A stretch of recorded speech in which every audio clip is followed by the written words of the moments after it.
1894 முதல் சீன ஜப்பான் போர் தொடங்கியது. முதல் சீன ஜப்பான் போர் சீனாவின் கிங் வம்சம் மற்றும் ஜப்பானின் மேஜி ஆட்சி இடையிலான முக்கிய போராகும். இந்த போர் கொரியாவின் மீதான ஆதிக்கத்தை மையமாக கொண்டு ஏற்பட்டது.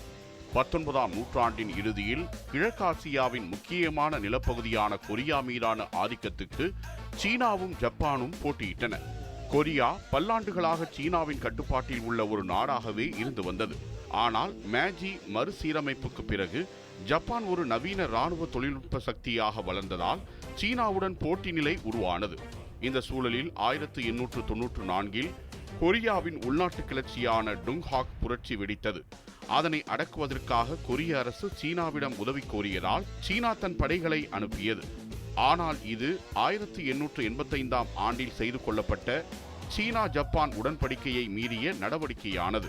இரு நாடுகளும் பரஸ்பர சம்மதமின்றி கொரியாவுக்கு படையனுப்பக்கூடாது என அந்த உடன்படிக்கையில் கூறப்பட்டிருந்ததை சீனா மீறிவிட்டதால் அது தன்னுடைய நலன்களுக்கு எதிரானதாக கருதிய ஜப்பான் தனது படைகளையும் கொரியாவுக்கு அனுப்பியது.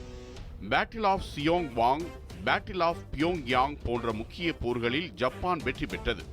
Battle of the Yalu river என்னும் யாலு நதி கடற்போரில் சீனாவின் பேயாங் கடற்படையை ஜப்பானின் கடற்படை முற்றிலும் அழித்தது. ஜப்பான் சீனாவின் நிலப்பகுதிகளுக்குள் நுழைந்து மஞ்சூரியா மற்றும் லியவுடோங் தீபகற்பத்தை கைப்பற்றியது. சீன ராணுவம் பழைய கட்டமைப்பில் இயங்கி வந்ததால் நவீன ஆயுதங்களுடன் வந்த ஜப்பானியர்களிடம் தோல்வியடைந்தது. 1895 ஷிமோனோசெக்கி உடன்படிக்கையின் மூலம் சீனா தோல்வியை ஏற்று கொரியாவின் சுதந்திரத்தை அங்கீகரித்தது. தைவான், லியாவுடோங் தீபகற்பம் ஆகியவற்றை ஜப்பானுக்கு விட்டுக் கொடுத்ததுடன் பெரும் தொகையை நஷ்ட ஈடாகவும் தர வேண்டிய நிலை ஏற்பட்டது. இப்போரின் மூலம் சீனாவின் கிங் வம்சத்தின் பலவீனம் வெளிப்பட்டது. இது அதன் வீழ்ச்சிக்கு வழிவகுத்தது.